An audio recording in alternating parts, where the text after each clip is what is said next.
Hey, Madcaps, welcome back to the Mad Chatter's crazy shit about space.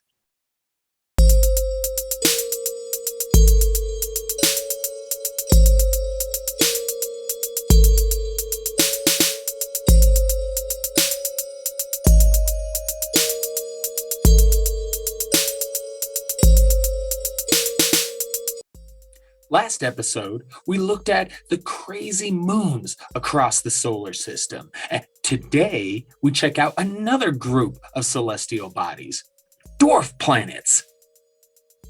Bloody hell! There are dwarves? In space? Impossible. No. I mean, you're kind of sort of on the right track, but these are not planets inhabited by dwarves. No. Rather, they are planets that are small compared to the top 8 planets. Kind of like dwarves are smaller people. Ah, yes. Like Willow. Or Tyrion Lannister, yeah. Oh, Frodo. Ooh, the leprechaun. Right. Although no dwarf planets are currently named after such awesome characters, unfortunately. But to be classified as a planet, a celestial body must meet a set of criteria. And these smaller bodies don't quite meet all of them. See, dwarf planets have spherical shapes and they orbit the sun, and those are two of the requirements to be classified as a planet. However, they do not clear the area around their orbit of debris such as the larger planets do. And that's due to their size, and it's probably why they're just hanging out with asteroids and whatnot. It's too bad because they really are just so close to being a planet. I mean, some even have moons. Fucking right, man.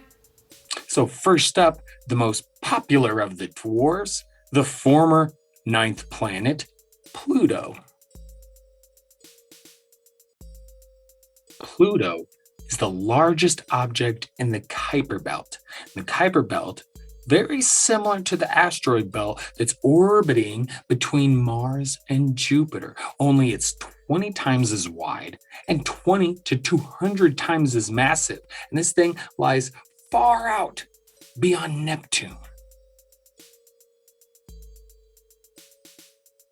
Now, Pluto is one of the dwarf planets that does have moons orbiting around it, and one of them, Charon, is nearly the same size as Pluto, and it doesn't really orbit it so much as Pluto and Charon are in a bit of a orbital space dance.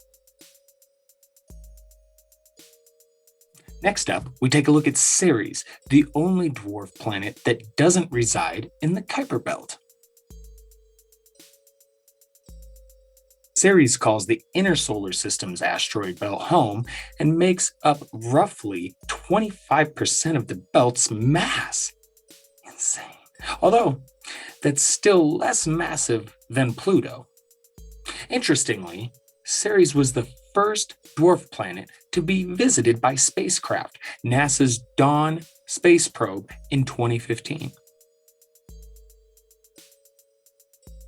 Now, let's head back to the Kuiper Belt and check out some of the dwarf planets that were responsible for the exodus of Pluto from the League of Planets.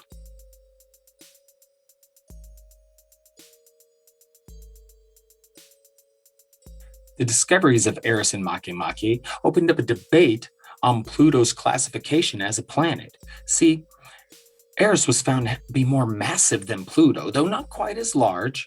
And Makemake, it has this reddish-brown color, which is a clue there could potentially be a thin atmosphere there. Now, these features compared to Pluto and led to the discussion of a new group of celestial bodies. I can't believe y'all did Pluto like that. Cold as ice. Literally. Cold indeed. We now move on to one of my favorite dwarves, Haumea. Now, this crazy dwarf spins on its axis once every 4 fucking hours. That's the fastest spin of any known object in our solar system. Scientists believe Haumea spins this fast because of a past collision, which also gave it its 2 moons. Now, this insane spin rate is also the cause of Haumea's weird football shape. Yay! Football! Dwarf planets, much like the larger planets, are generally named after things like gods and deities, right? In fact, Pluto is named after the Roman god of the underworld. Yeah, not, Mickey Mouse's buddy.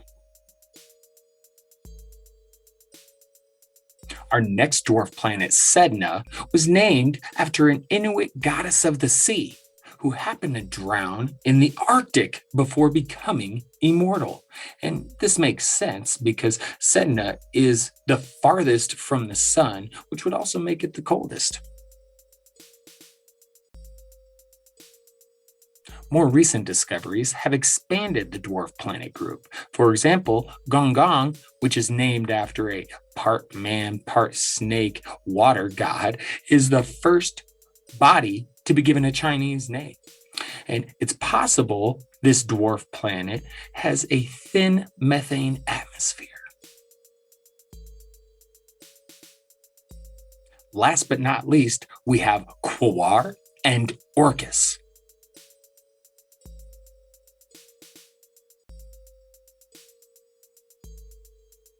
Now, Quasar is believed to have once been twice the size that it is now, before a collision with neighboring Pluto. And speaking of the rejected 9th planet, the next dwarf, Orcus, is actually considered the anti-Pluto. And scientists believe that there's potential for a subterranean ocean there due to the presence of cryovolcanoes, which are kind of like cold volcanoes, ice volcanoes, cryovolcanoes. Holy shit! Cryovolcanoes? Man, now that sounds dope as hell. Though they are the rejects of the planetary class in a way, there is still plenty of reason to study these dwarf planets. They're compelling, mysterious, and there's still a ton that we can learn from them. So try not to judge them, okay?